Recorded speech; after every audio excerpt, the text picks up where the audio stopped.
kiếp này anh lỡ quên em, xin hẹn nhau trong giấc mộng kiếp sau.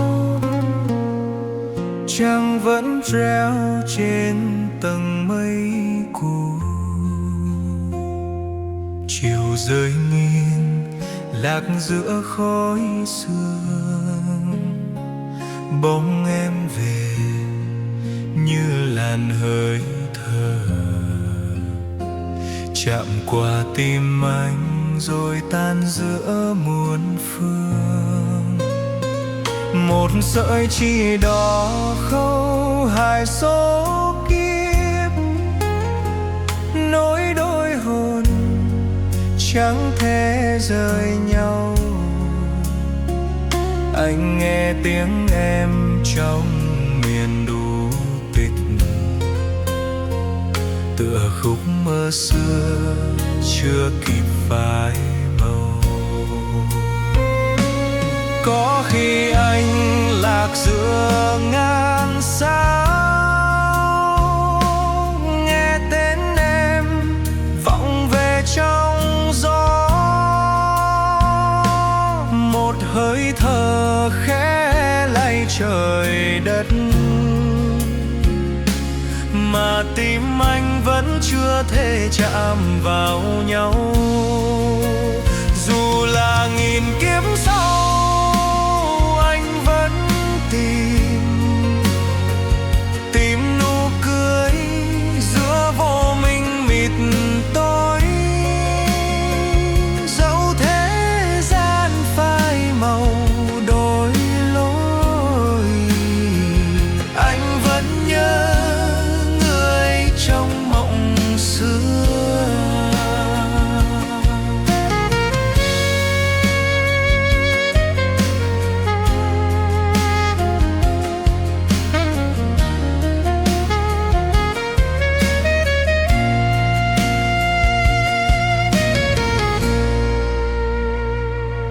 Đêm trôi qua phố xưa lạnh vắng, giọt mưa tan trên mái hiên rèm. Anh ngồi đêm những mùa hư ảo, nghe khói thuốc cay làm mắt nhòe nhòa.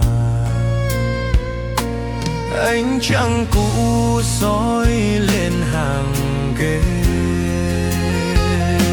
chiếc ghế xưa còn vương dáng ai.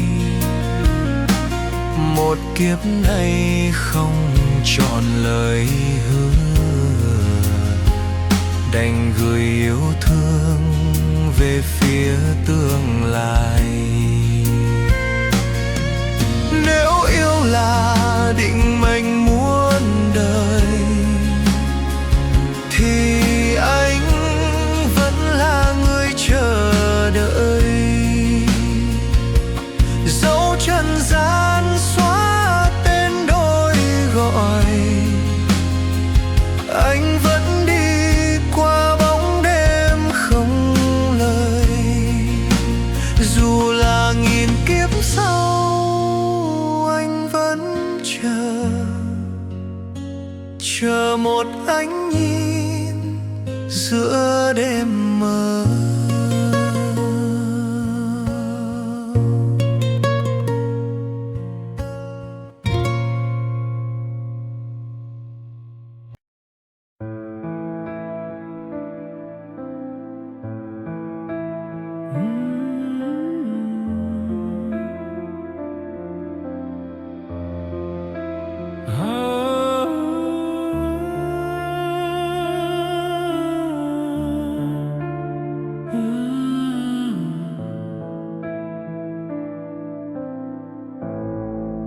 Chiều rơi gió lay bên hiên, một cánh chim lạc giữa miền nhớ quên. Con phố dài vẫn hằn dấu chân của ai đã qua bao mùa sương khói. Ta đừng nhìn nắng phai trên tay, nghe hồn ai hát giữa trời mây.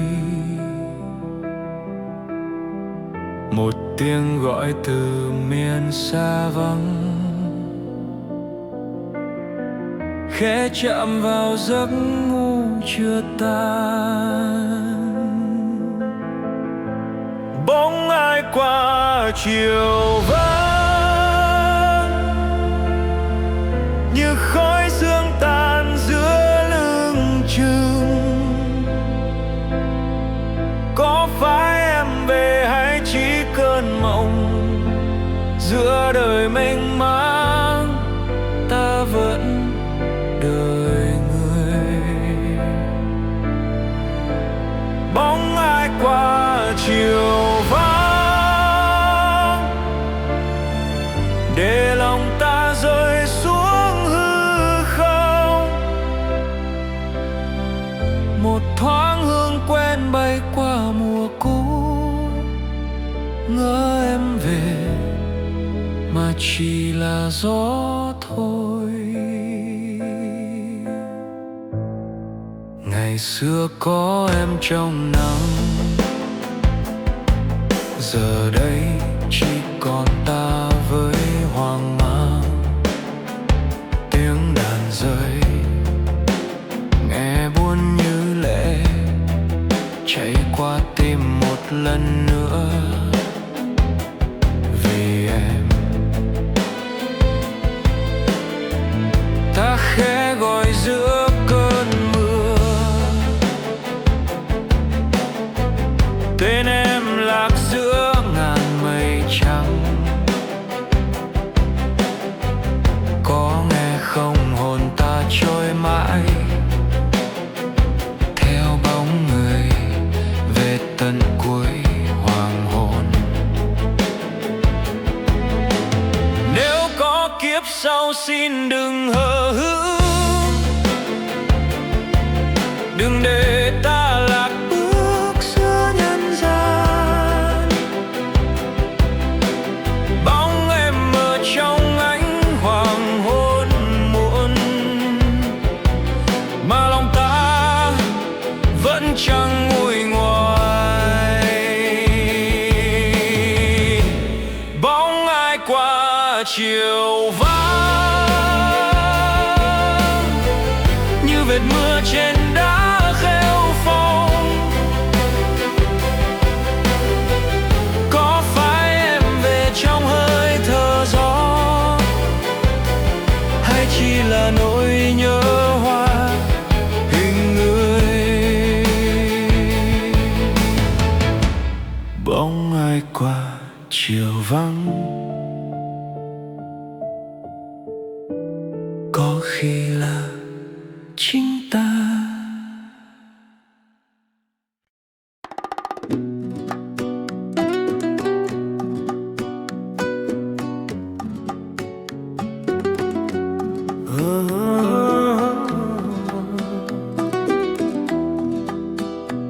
Khói rơi giữa đêm, khói thuốc lẫn vào hoàng hôn mắt em. Vệt trăng tan cuối phố, một nụ cười nhẹ thôi cũng đủ làm tim ta run rẩy. Bước chậm hồn say, nghe tim mình lạc giữa men cay. Đêm mở ra như tấm phim cũ, anh là nhân vật chưa biết kể. Môi em thoáng chạm như vệt khói vẽ hình ảnh trong gió. Một giây thôi cũng hóa muôn chùm nhớ. Đêm ấy khói rơi anh chưa kịp nói, giữa lưng chừng tim một nhịp lỡ rồi. Ánh mắt em như ngọn đèn khuya, đốt tàn hơi thở anh giữa trời đam mê. Phố cũ nhạc xa, Dòng ai ngân như sợi khói bay qua, chiếc ly rơi nửa giấc, tiếng thủy tinh vỡ cùng nỗi nhớ. Anh tìm lại bóng em trong hơi men còn vương. Một đêm thôi mà dài như trăm năm, khói tan tim còn ấm ấm, bàn tay trôi trong giấc mơ chưa ngủ. Nếu mai kia em quên mất, xin để anh say thêm lần cuối. Đêm mấy khói rơi anh chưa kịp nói, giữa lưng chừng tim một nhịp lỡ rồi. Ánh mắt em như vệt trắng tan, tan trong anh nỗi nhớ chưa tan.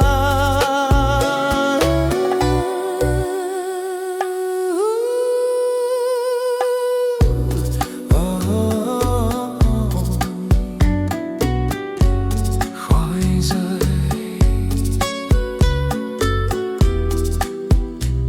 và đêm chưa tan.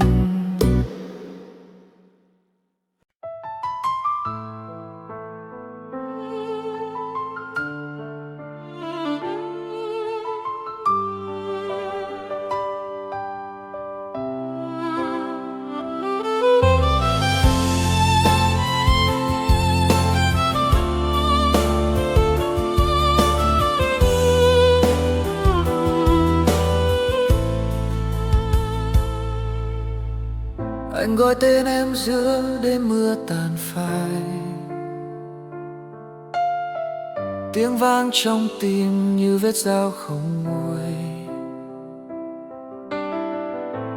Thành phố xưa giờ chỉ còn gió lạnh, ngọn đèn khuya trao nghiêng bóng anh đơn côi. Những bước chân hôm nào còn quanh đây, nụ cười em như tia nắng xa bay. Giờ chỉ còn lại khúc ca tàn phai, ru hồn anh trong cơn mê dài. Khúc tình xưa ai còn nghe giữa mưa bay, một thời yêu cháy lên rồi tan như khói mây. Anh còn giữ lời thề nơi cuối con đường, nhưng người đã khuất xa trong hoàng hôn không lời. Có đôi khi anh nghe trong giấc mơ, giọng nói em thoáng qua như hư ảo. Dẫu năm tháng dần trôi, lòng vẫn khắc sâu. Một tình yêu chưa kịp phai màu, ánh mắt xưa giờ còn đâu nữa. Giữa cơn mưa anh nghe tim mình vỡ, đêm về dài tiếng đàn ngỡ lặng, chỉ còn anh và khúc tình xưa. Khúc tình xưa vang vọng giữa trời đêm, từng câu hát níu em như gió cuốn mềm. Anh còn giữ một niềm đau không tên giữa ngàn sao rơi, chỉ còn anh lặng yên. Nếu mai sau em nghe khúc ca này, hãy nhớ về những tháng năm ta say. Dù chỉ là dĩ vãng vụt bay, anh vẫn yêu như lần đầu chẳng đổi thay. Khúc tình xưa trôi về miền xa, chỉ còn anh với bóng hình của em.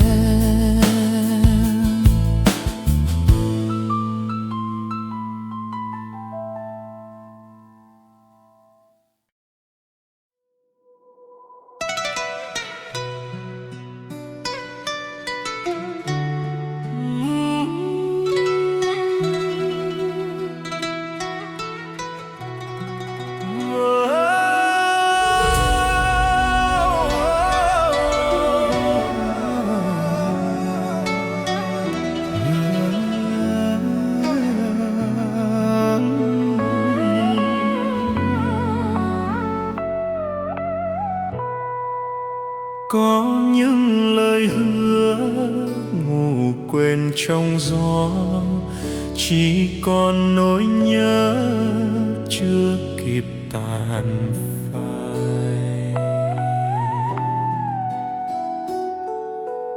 Trăng vỡ đôi bên thềm cũ, bước chân ai lạc giữa hư vô.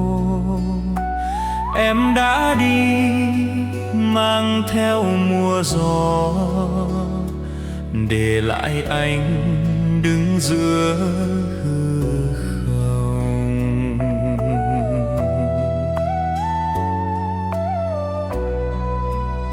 Mỗi sớm mai hồn còn mơ giấc cũ, tìm trong hư anh một nụ cười xa. Nhớ mãi không quên dẫu thời gian vui lắm, những âm vang vẫn gọi nhau giữa lòng.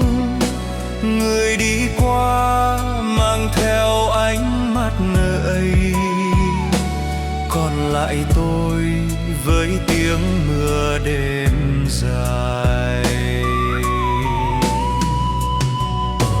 Ai thắp hương trong chiều nghiêng nắng, mùi hương xưa thoáng giữa tàn tro.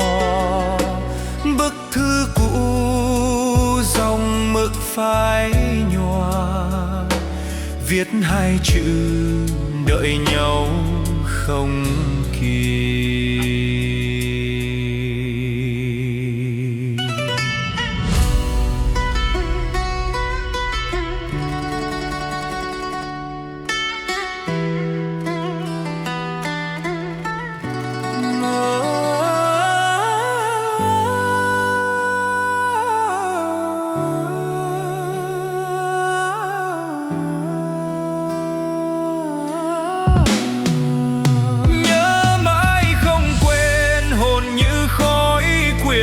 Gió ngỡ em về bên hiên đêm gầy nhỏ, giữa nhân gian bao lần ta lạc bước,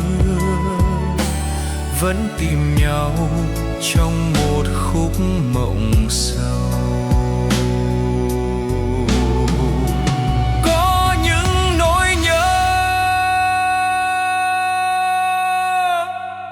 Chẳng cần tên gọi, chỉ cần một khắc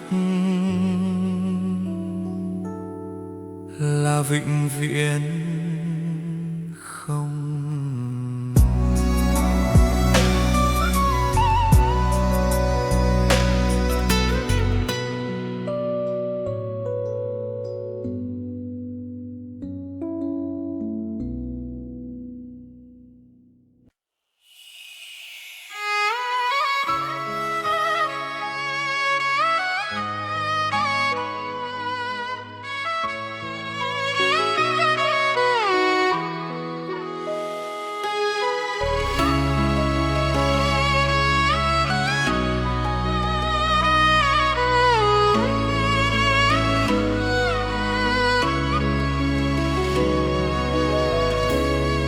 Gió vườn như qua đây, dù những hàng cây úa màu, thời gian khẽ trôi mang theo bao dở dang.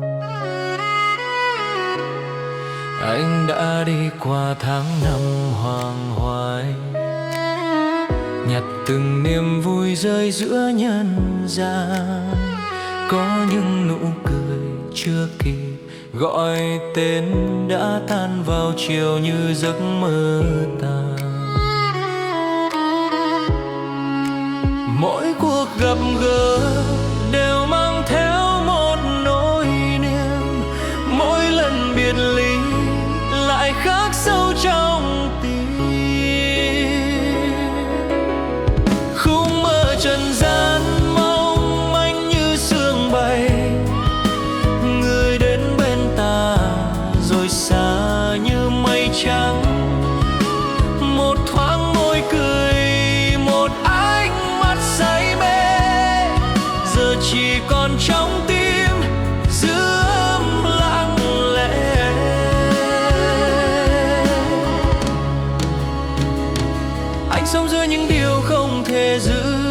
bàn tay níu anh ta dương rơi.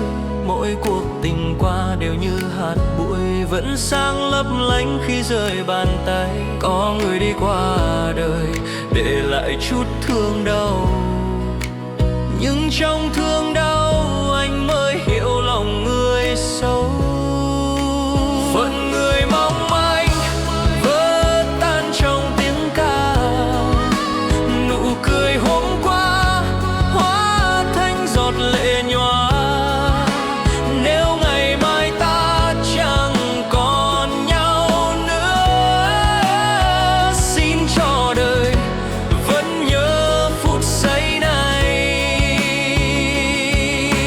Tháng năm như gió mang theo bao ngọt đắng, có lẽ kiếp này ta chỉ là người đi ngang. Dẫu biết phù du nhưng sao tim vẫn nhớ một ánh nhìn xưa giữa đêm cô đơn. Khúc đời trong mưa vỡ tung bao nỗi nhớ, giữa dòng nhân gian ta tìm nhau trong giấc mơ.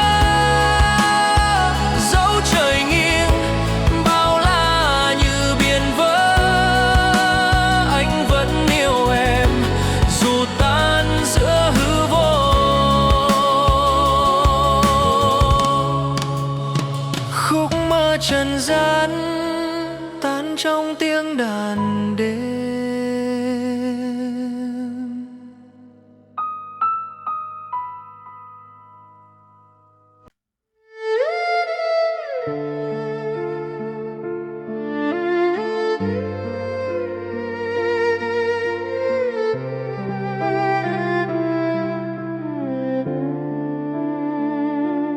Có những điều ta tưởng sẽ còn mãi, nhưng rồi một ngày chỉ còn tiếng thở dài. Cả bước đi qua từng mùa đổ lá,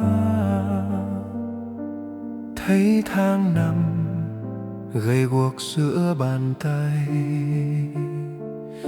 Những khuôn mặt xưa như khói sương xa lạ, người ở lại cũng hóa người đi. Qua những đêm ngồi nhìn mình trong gương vỡ, ánh mắt kia chẳng biết thuộc về ai. Thế gian này chẳng ai nắm được điều gì, cả nụ cười cũng chỉ là thoáng trong. Ta đã từng đời là thuần mộng đẹp, nhưng tình ra chỉ thấy một màu sương. Bao điều ta giữ rơi đi như hạt bụi, giữa vô thường biết gọi tên ai. Rồi một ngày ta thấy mình nhỏ bé giữa dòng đời xoay lũ quên thương đau. Cõi nhân gian chỉ như khúc nhạc đáng, người đến rồi đi chẳng kịp nói lời nào, chẳng kịp nói lời nào. Rồi một ngày ta thấy mình nhỏ bé giữa dòng đời xoay lũ quên thương đau. Cõi nhân gian chỉ như khúc nhạc đáng, người đến rồi đi chẳng kịp nói lời nào.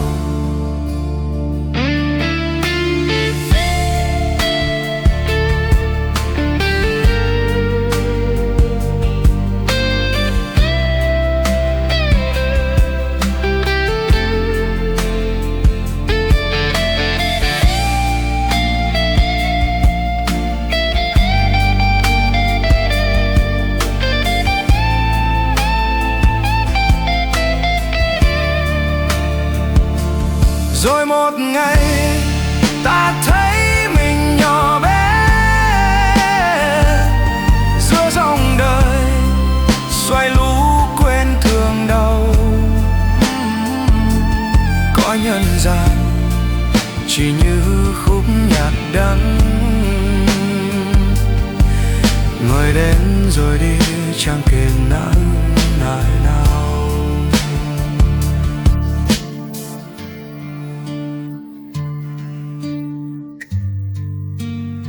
Có kẻ cười khi ta ngã, có kẻ khóc mà không thật lòng, nhưng rồi tất cả cũng đi qua như bụi bay trong nắng sớm.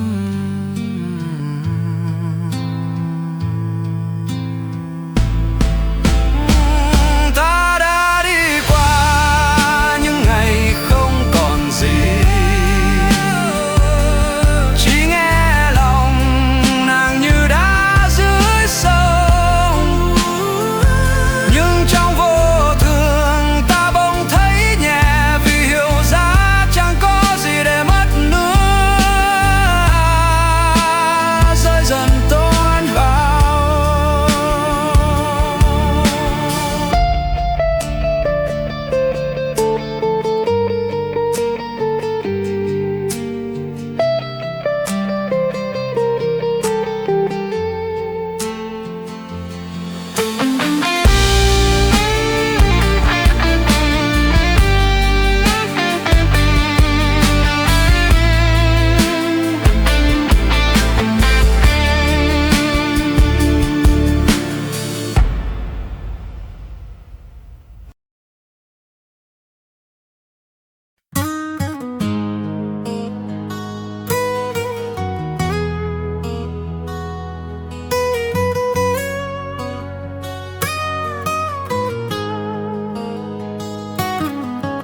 lang thang qua những con đường xưa ấy.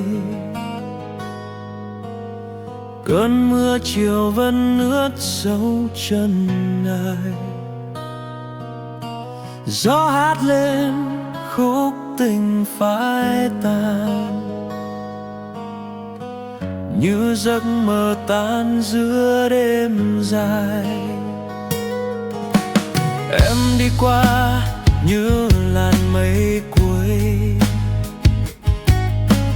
để mình anh lạc giữa mưa rơi. Phố vẫn nghiêng nghiêng hàng cây đổ bóng, mưa vẫn ngân lên nỗi chơi vơi.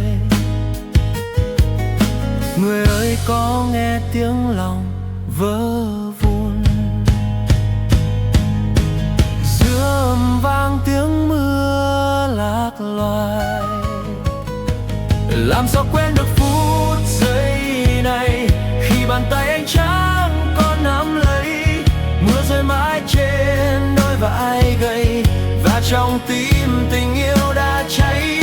Làm sao nguôi được nỗi đau này, giữa mưa bay lòng anh tàn cháy. Em đi xa mưa rơi vạn ngày, chỉ còn anh bên trời mưa bay. Trăm dối gian xin trả cho đời một tình yêu còn nguyên vết thương rơi. Tiếng mưa xưa như lời em nói, đừng tìm nhau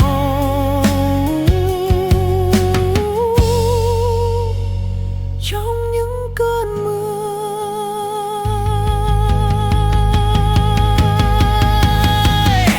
Lang thang qua phố chiều không, em chỉ còn mưa rơi thay cho nỗi nhớ.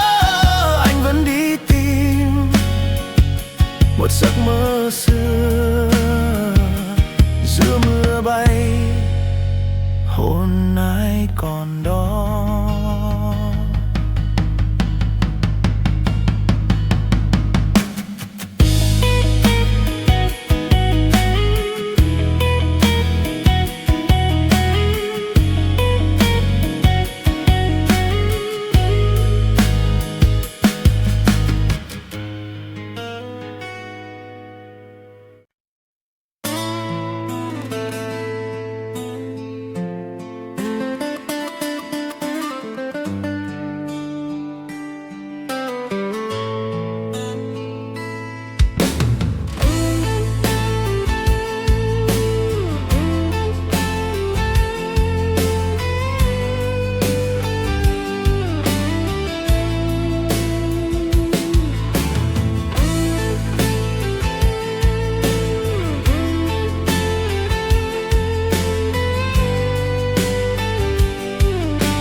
lối xưa còn hằn dấu chân người.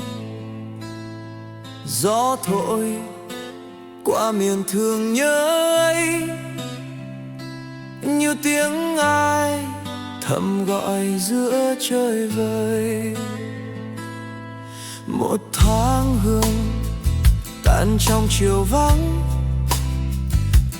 bông hoa khô nằm ngủ trong tim. Ta giữ lại điều chưa kịp nói, rồi năm tháng cũng hóa lặng im. Ngày em đi,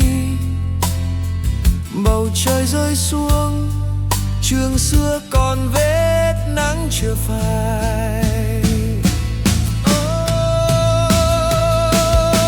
Mưa rơi xuống xóa hình em trong đáy mắt, như sao tim vẫn cháy như chưa từng nguôi.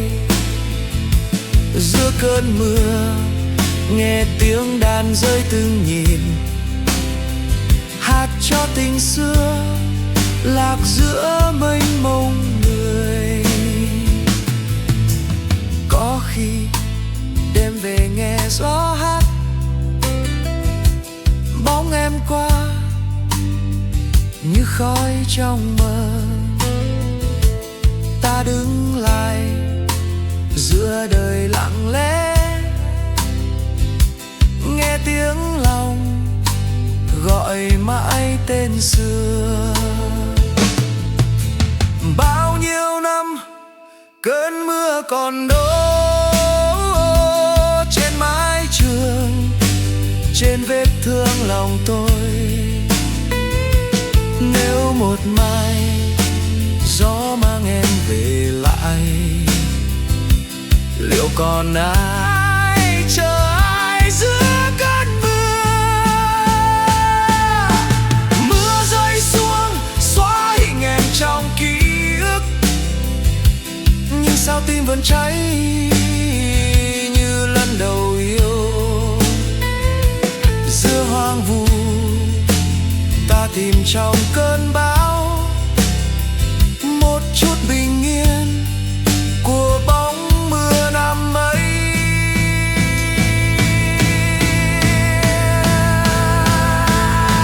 Chiều nghiêng mưa rơi bên hiên vắng, ta vẫn hát bài ca của ngày mưa.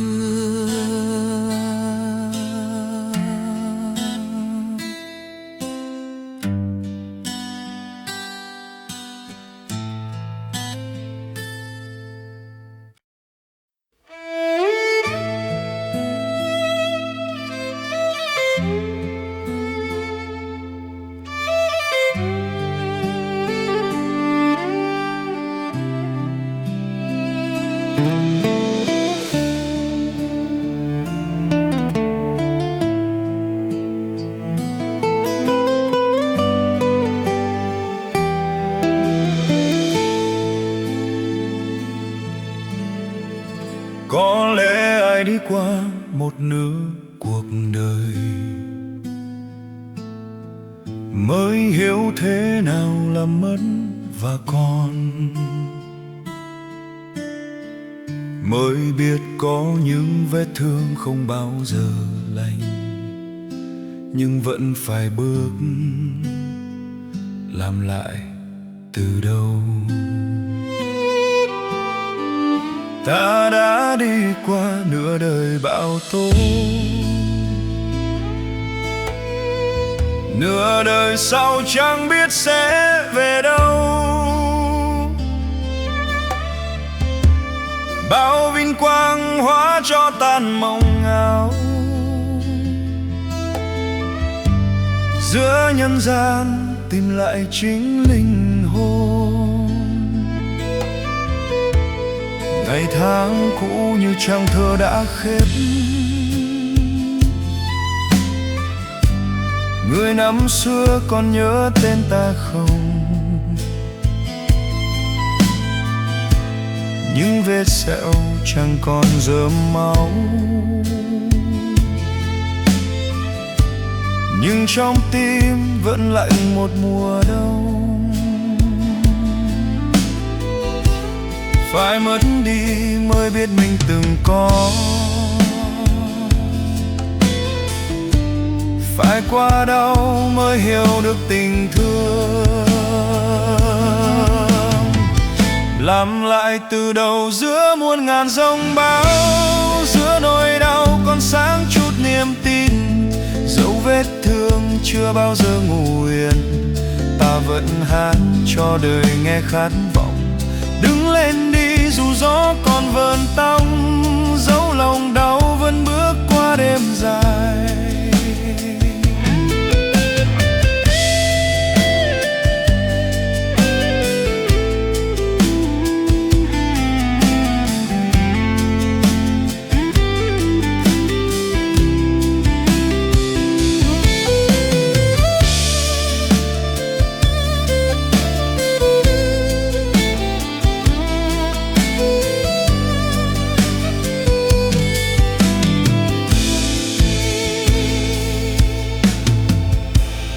Có những ngày tưởng chừng đã gục ngã, nhưng trong tim vẫn có anh bình minh. Bao mất mát như sóng đời vỗ mãi, giữa trôi dần nhưng kêu hắn xa xưa. Ta thấy mình trong gương đời nứt vỡ, một kẻ cô đơn tìm lại bản thân, nghe thời gian ru cơn đau yên ngủ. Và niềm tin dần nảy mầm trong gió, từ trong tàn tro ta nghe mình sống lại. Từ bóng đêm ta thấy ánh ban mai, làm lại từ đầu không sợ điều đã mất. Vì có mất ta mới thấy được mình, không cần vinh quang chẳng mong phép lạ, chỉ muốn bình yên trong chính tâm hồn. Ta cảm ơn những cơn giông từng đến, vì nhờ bão mới biết trời trong.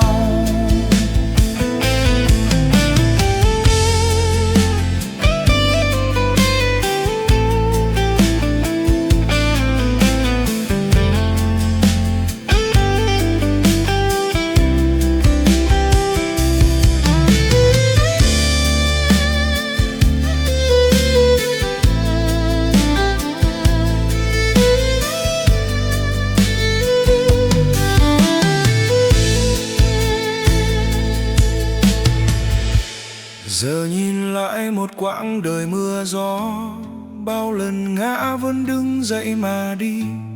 Có nụ cười, có nước mắt trong nhau, nhưng tất cả hóa bình minh trong mắt.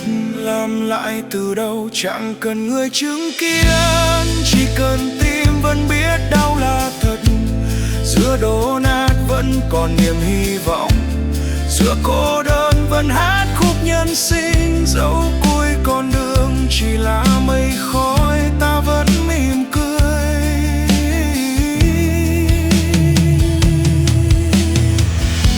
Vì đã sống hết mình.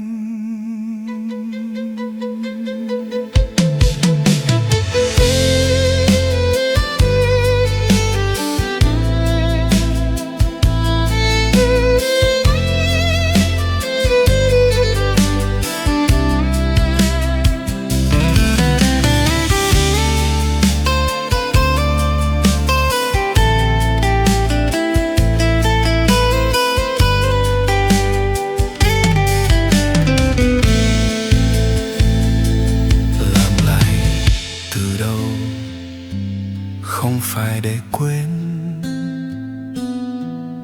mà để nhớ rằng ta vẫn còn đứng